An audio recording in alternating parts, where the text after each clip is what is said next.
Üdvözlök mindenkit, Friedrich Attila vagyok, a Vidanet műszaki igazgatója. Welcome everybody, I'm Attila Friedrich, the Technical Director of Vidanet. We will hold a presentation with my colleague István Lengyel. Zsolt has already mentioned a few words about this, and well, Vidanet has made a big step in this topic, and we launched our vCCAP system in September 2025, which was purchased practically from Comscope through HFC Technics, who is our supporting partner. We hold this presentation together because we will talk about two things. The first thing, which is my topic, is the decision-making process, the background of the decision-making, the options, the possibilities, what you consider, how we ended up at this decision, and István will talk about the hardware design, commissioning process, and the operating time elapsed since September. We've been on the market for quite some time, and I think we'll have to introduce ourselves deeply, but just a few words about ourselves. We are a company operating in the western part of the country, and we can serve at the moment about 100,000 endpoints. We have at this point we have about 50,000 subscribers, and our objective is to provide up-to-date services. We say about ourselves that we try to merge the flexibility of small companies with the reliability of big companies, and this applies to us both as a service provider and also as an employer.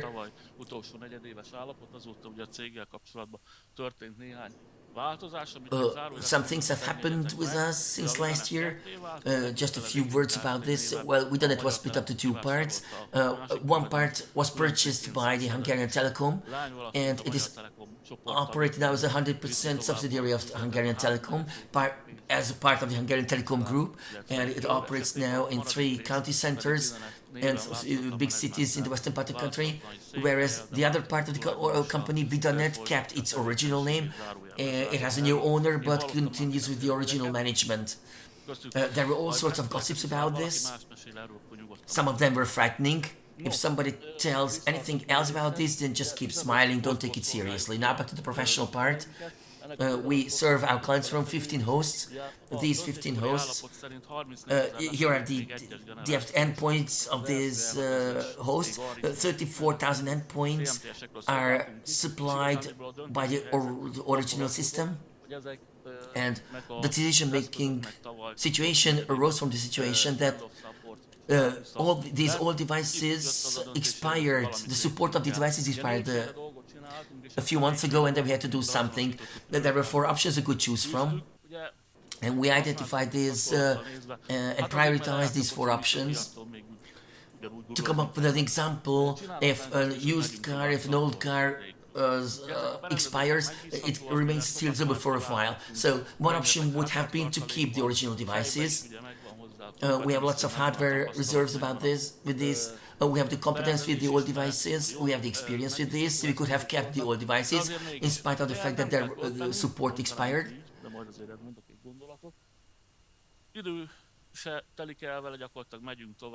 Regarding the time factor, it requires no time factor to install these since they have already been installed. So, but we thought that Vidanet is not the company which will continue with devices without support. It's not goes against our principles, so we didn't have to think about this option. Well, then what could we do still? Again, to come up with the used car example, let's assume that we have an old 19-year-old Volkswagen Golf. And what can we do? Then we bring a 16-year-old Volkswagen Golf from Switzerland, which is kept under very safe circumstances and which is in a very, very, very, very good condition. So we could buy Generation 2 devices, as it has been explained in the previous presentation. So as it was presented, the big CMTSs are replaced everywhere in the world, so it is easy to get them for a good price. When we invest, then we invest in a way that we try to get a profit out of it within its reasonable lifetime. And in a few years, the Generation 2 devices would get their end of support life cycle, so we are not sure that this would be a viable option. Now, this option would have been a relatively cost-effective option, but as I said, technically it is not really optimistic. So the third option would be to buy vCCAP. We have heard about the vCCAPs, and we already had a cooperation with Aris with E6000 devices. We've had a several decade cooperation with Aris, so we thought it would continue this path, and if it is successful, then we continue this path, and if it is unsuccessful, then we will look for further options.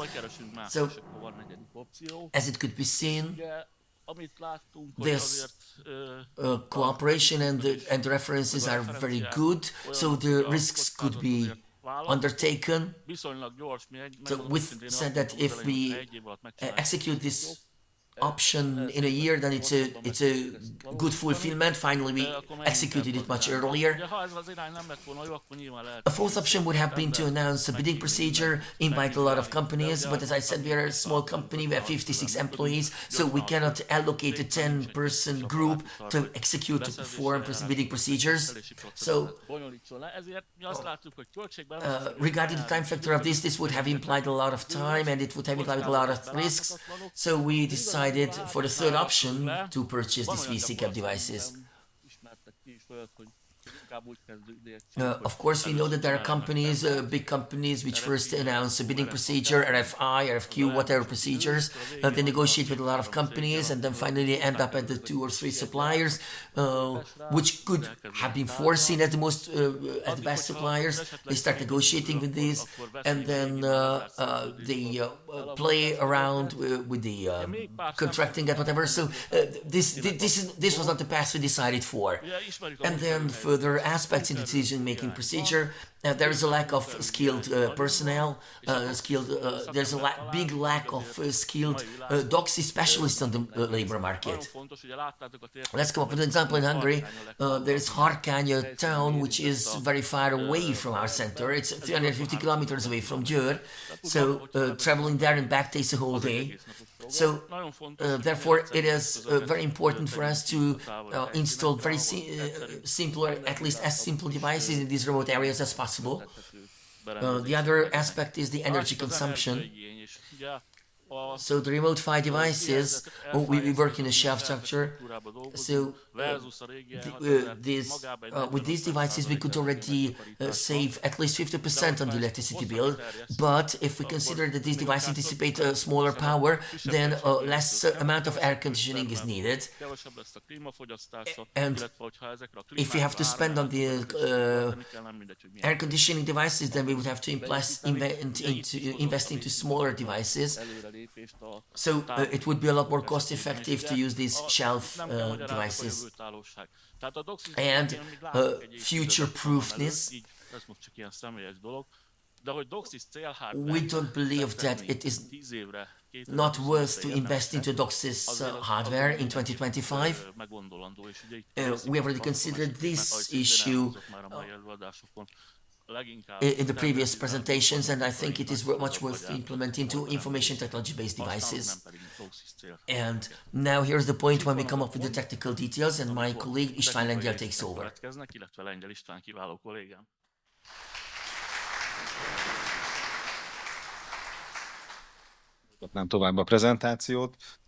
Yes, I will continue the presentation, and I'd like to introduce you the building blocks of this system we implemented. There are 2 servers. These are redundant to each other. They have 100 megabit per second interfaces. The redundant data links are provided by Cisco Nexus switches. These are 100 gigabit per second devices. The TOR stands for top of rack. The manufacturer wants to put these devices on the top of the rack. Basically, that's how we put these gadgets as well. This guarding the system of the system, the PTP Grandmaster required is an Oscillo Quartz SA1542 device. We install this directly into the server rack, and this is the only such device in the system. Currently, we have 6 remote PHY sites. These are connected to the virtual CMTSs, and we have two sites which are connected to the E6000 vCCAP platforms. Because, if I'm correct, then we were the first ones 4 years ago to introduce this shelf-based solution in the network of Vidanet, and two of them are still operate under E6000s. The six RPDs serve 60 service groups. These ones serve the modems.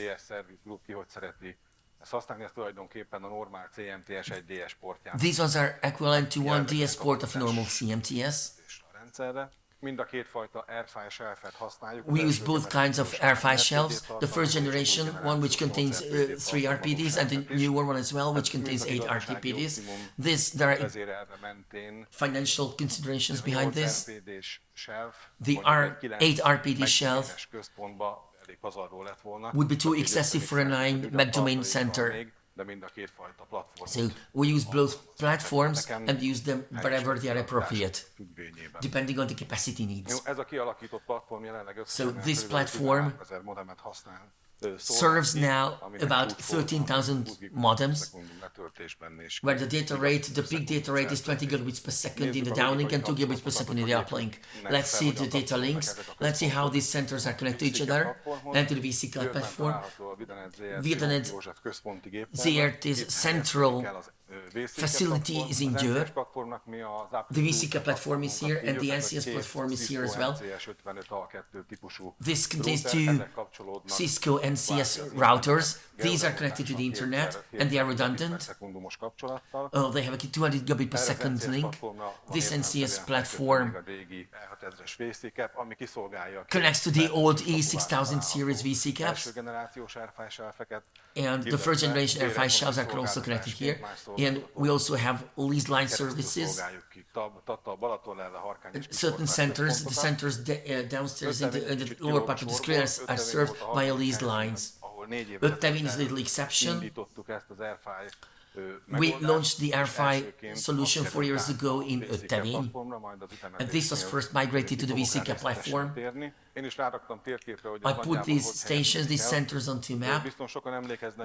Maybe, I believe many of you remember that a few years ago we were debating about whether R5 or RMAC5 should be used, and due to the big distances it was mentioned that in the range of several hundreds of kilometers the DOCSIS has a timing of milliseconds, so the RMAC5 could be the winning solution. Attila has mentioned that the most remote center from Győr is Harkány, which is 300 kilometers away from Győr, but on an optical link it is about 400 kilometers. And this is served with remote PHY services, remote PHY solutions. And again, I'd like to point out that our PTP Grandmaster is still operating in Győr. And I have information that CommScope has already tested such solutions in the distance of 800 kilometers, and these tests were successful. I inserted this drawing to show that there is a control plane on a server, and there are 2 data planes which are responsible for the data traffic. Every module, every server, every module has a double interface. The control module operates on 10 gigabit interface, and the subscriber interfaces are 1 gigabit per second interfaces. I like to point out that both modules can operate in both directions, and with this solution we have a full redundancy. At least this is a full redundancy on the center side. The 2 switches are connected to the uplink NCS routers, and the connection of these is also redundant, so we can really talk about the full redundancy here. Regarding the time schedule, I've mentioned that we were very careful to start this story at the first time. The hardware arrived at the end of June. We tested these devices, and then we connected the first devices into a live network in August. We were very careful. We only connected 50 modems at the first In the first steps, we had a real good background support because one of our colleagues, an engineer, lived in the area and he could give us feedback about the operation of the system. So we could confirm the offered bandwidth, and after a successful 1 month test, we connected the whole host to the virtual platform. This meant about 2,000 modems. This was the first real big mass operation. And then, since we were very busy in the past 2 months, our schedule was very tight, and we migrated the individual platforms in every 2 weeks. So first we transferred 4,000 modems, in September we migrated further 1,000 modems, and then in the middle and at the end of October we migrated 4,000 and 2,000 modems respectively. So altogether now we are serving 13,000 modems, as I've already mentioned. Our plans for the future, there are still 2 areas to migrate, meaning further 4,000 modems, and we expect that the second generation E6000 series platforms will get to the end of their end-of-life period, and then we have to migrate those as well. So as I've mentioned, the system implemented is suitable for serving 430,000 modems. So sooner or later we will be able to migrate all our subscribers to this system.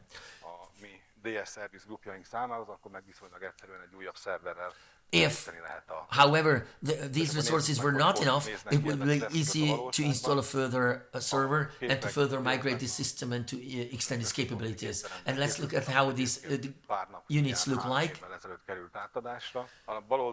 On the left picture you can see the cabinet, where with the normal E6000 CMTS, and the servers above it, and the 2 switches, and the pretty big Grandmaster.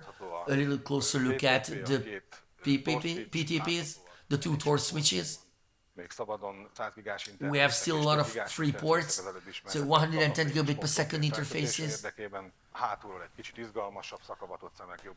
And this is a more interesting photo.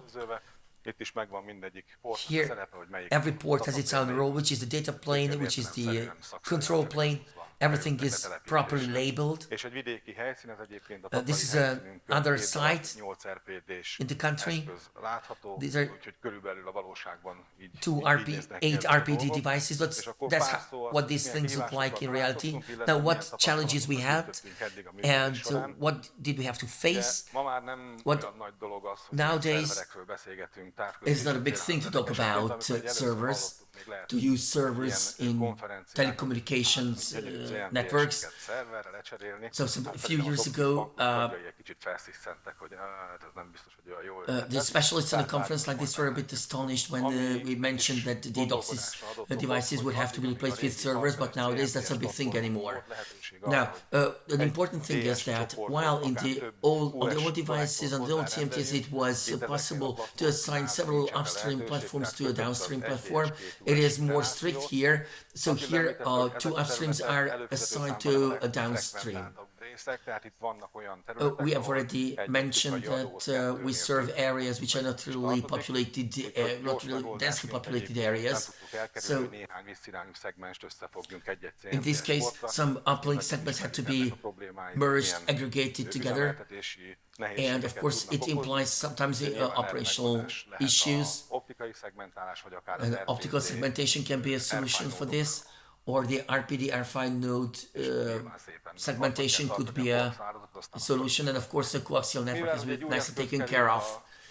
Since we have a new device in our system with a slightly different command set, and it was designed along slightly different principles, we had to also care about the matching of these devices into the network.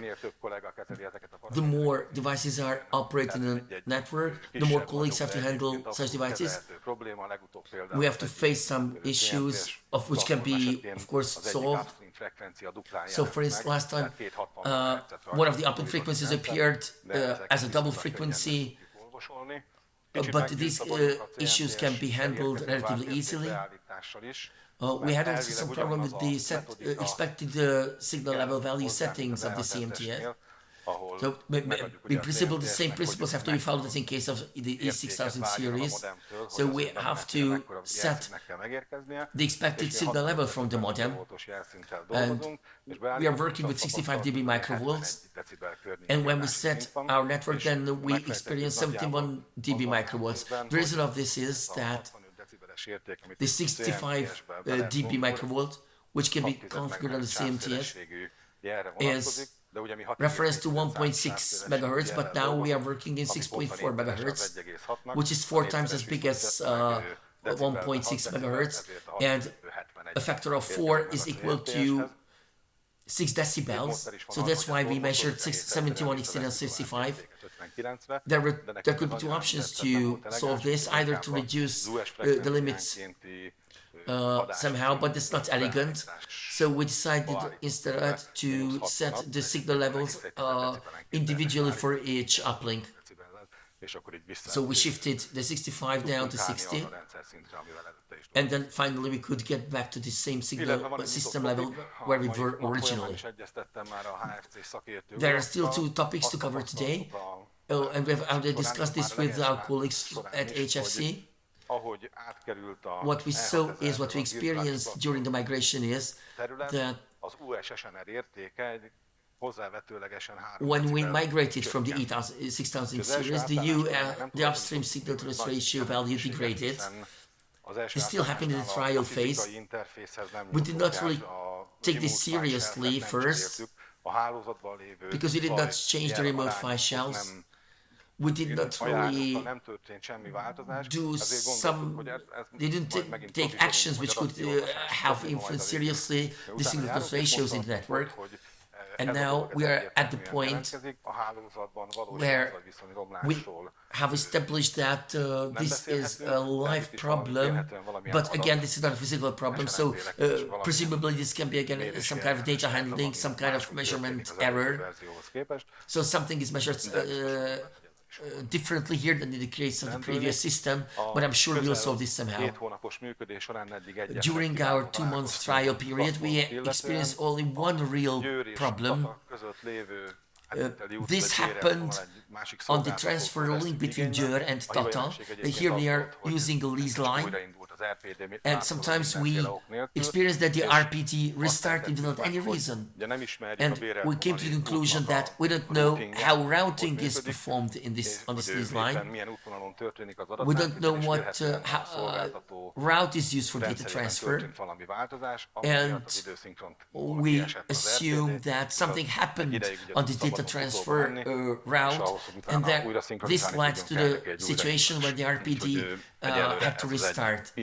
So basically this is the only negative experience we had so far, and now back to our center, a fast conclusion about what we experienced. Of course, I could go into more details, but I'd like to highlight 2 things at the end of my presentation.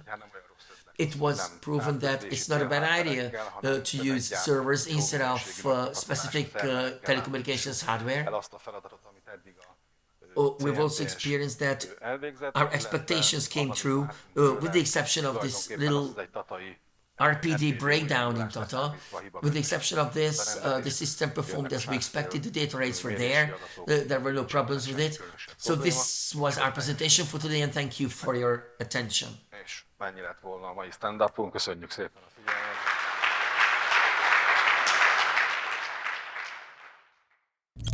figyelmet!